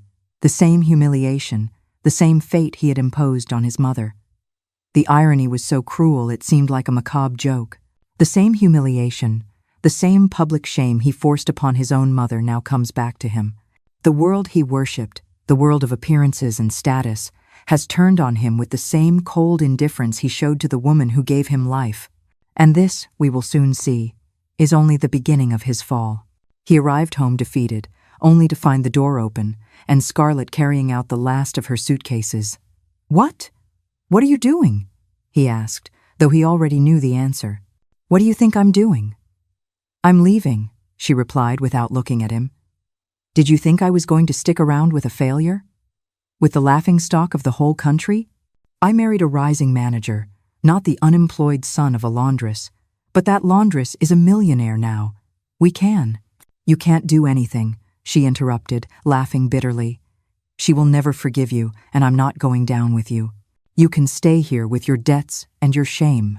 She pushed him to get him out of her way, a grotesque echo of the push he had given his mother, and left, slamming the door on his life. The days turned into a nightmare. Banks called to collect on the credit cards. The landlord demanded the rent payment. He looked for work, but as soon as he said his name, doors were slammed in his face. No one wanted to hire the man who had betrayed his mother. One night, he ended up in a dirty, smelly bar, spending his last dollars on tequila. On the bar's TV, an entertainment show was on, and there she was, his mother, Mrs. Ruth. They were interviewing her in the garden of her new mansion. She looked radiant, dressed in elegant but simple clothes, her hair perfectly coiffed. She spoke with a serenity, a dignity, a strength he had never known her to have. "And what about your son, Mrs. Ruth?" the reporter asked. "Have you spoken to him? Do you plan to forgive him?" Ruth looked at the camera, and for an instant, Ethan felt she was looking directly at him. Her smile didn't waver. "There are things money can't buy, and there are wounds that time cannot heal," she said with devastating calm. "I wish that man no harm, but in my life, in my new beginning, there is no longer a place for him." Ethan felt as if a dagger had been plunged into his chest. He smashed his glass against the bar, shattering it. The bartender grabbed him by the collar and threw him into the street. He fell to his knees on the dirty sidewalk. The rain began to fall, mixing with his tears of self-pity. He was alone, ruined, despised by everyone. And on the TV screen, through the bar window, his mother's face was still smiling, transformed into an unreachable queen, the mistress of a world to which he could never again belong. Life in the mansion had settled into a routine of peace and discovery. Ruth woke with the sun, not out of the obligation to go to work, but for the pleasure of watching the sunrise from her bedroom balcony with a cup of hot coffee in her hands. She had insisted on one thing, that Beatrice, her loyal neighbor, move in with her. Now, the two friends who had shared decades of hardship on a rooftop shared breakfast in a magazine-worthy kitchen, laughing at life's irony.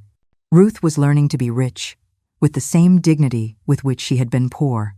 A personal assistant, a kind young man named Adam, was teaching her how to manage her finances, how to respond to invitations for charity events. But she found the greatest joy in the simple things. tending to the roses in the garden, reading books she never had time for, and visiting Samuel and his family, with whom she had developed a genuine bond of affection. She was the grandmother they never had. One afternoon, while Ruth and Beatrice were having tea on the terrace overlooking the garden, the intercom buzzed. It was the head of security, a professional man named Keith. "Ma'am, excuse the interruption. There's a man at the main gate. He says his name is Ethan Ramirez. He says he's your son and insists on seeing you. He looks to be in bad shape. What are your instructions?" Beatrice looked at Ruth, expecting to see some reaction, some vestige of pain or doubt. But Ruth's face remained serene, impassive. There was no surprise, no anguish, just a cold calm like a lake on a windless day. She knew this moment would come. She placed her teacup on its saucer. "Let him through the first gate, Keith. Let him walk to the front of the house. Have him wait outside. I will come out." "Are you sure, ma'am?" the guard asked, concerned. "Completely." Beatrice took her hand. "Honey, you don't have to do this." "Yes, I do," Ruth replied, standing up. "You have to close the doors to keep the drafts out, and this is the last door I need to close." Ethan was allowed to pass. The path from the gate to the mansion's entrance was long, lined with lush trees and perfectly manicured gardens. For Ethan, it was the walk of shame. Every step on the gravel was a reminder of the opulence he had despised. He, who had been ashamed of his mother's small room, now felt like a cockroach crawling toward a palace. He was dirty, with several days' worth of beard, his clothes wrinkled. He was the picture of defeat. When he reached the marble steps leading to the main entrance, he stopped. The door opened, and there, at the top, she appeared. Ruth. She was not the humble old woman he remembered. She was dressed in a simple but elegant white linen dress. Her gray hair was gathered in a perfect bun. She wore no ostentatious jewelry, only the dignity of a queen. She looked down at him, and in that single image, the entire power dynamic of their lives was forever inverted. Seeing her, Ethan broke. He fell to his knees on the cold marble, the sound of his knees hitting the stone echoing in the silence. Mommy, please," he sobbed, his face bathed in tears. "Forgive me, please, forgive me." Ruth didn't move, didn't say a word. She simply watched him, her expression unreadable. "I was an idiot, Mom. A stupid, blind fool," he continued, crawling a few steps up the staircase. "It was Scarlett. She put ideas in my head, the pressure from work, from people. I'm not like that. You know that. You raised me. I love you, Mom. I love you." Ruth began to descend the stairs slowly, deliberately, each step a solemn echo in the grand entryway. She didn't stop until she was just a few steps above him, forcing him to keep his head raised to look at her. "Please, Mom, I have nowhere to go. They fired me from my job. Scarlett left me. I'm on the street. I'm your son, your blood. You can't leave me like this. Help me, I beg you." He finished his plea and remained there, kneeling, trembling, waiting for the absolution, the charity, the unconditional love he had always taken for granted. Ruth looked into his eyes, and in her gaze, Ethan found neither love, nor hate, nor sadness. He found something much worse. Nothingness, absolute indifference. "Blood," she said, and her voice was not a shout, but an icy whisper that cut the air like a scalpel, means nothing without respect. Blood does not give you the right to humiliate, to trample, to deny the woman who gave you life. "But I'm sorry." "You're not sorry you hurt me. You're sorry you lost all of this," she said, making a vague gesture toward the magnificence of the house. "The mother's love I had for you, a love that was the only thing I had in the world. That love, you killed it that night. You crushed it on the marble floor along with that dessert I made for you." She fell silent for a moment, as if pronouncing a final sentence. Then she looked up and glanced at Keith, the head of security, who was watching from a discreet distance. Her voice was clear, firm, and irrevocable. "Keith, remove this man from my property." Ethan looked at her, incredulous. "Mom?" And then she uttered the 4 words that sealed his fate forever, the same words he, in his cruelty, had said to the guards at the party. "I don't know him." The shock on Ethan's face was absolute. "No, Mom, no, you can't do this to me." But it was already too late. The guards took him by the arms. He struggled, screamed her name, pleaded, but it was useless. Ruth did not flinch, did not blink, did not shed a single tear. She simply turned her back as they dragged him, screaming, down the long gravel path. She walked back inside her house, up the staircase, each step lighter than the last. The huge wooden doors of the mansion began to close slowly, silencing Ethan's desperate cries. The last image he saw was the upright back of his mother, disappearing into the light of her new world.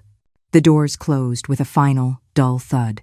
Inside, in the silence of her palace, Ruth walked to the terrace, where the afternoon sun bathed the garden in a golden light. She picked up her cup of tea, which was still warm, and looked at the flowers. She felt no triumph, no cruel satisfaction. The act of turning her back on Ethan was not one of revenge, but of amputation. She had surgically removed the part of her life that had become toxic, the source of her deepest pain, in order to save the rest. It was the final, necessary act of self-preservation. She was free, and peace, at last, was hers. Through her experience, Ruth came to understand a bitter but necessary truth. Love without boundaries only breeds ingratitude. Her final act was not one of revenge, but of reclaiming the dignity she had lost. She learned that you cannot fill another's cup when your own is empty. Therefore, value yourself first. Don't be afraid to close the door on what has brought you so much pain, because true peace is always waiting on the other side. If you also believe in the power of self-respect, subscribe to the channel for more meaningful stories.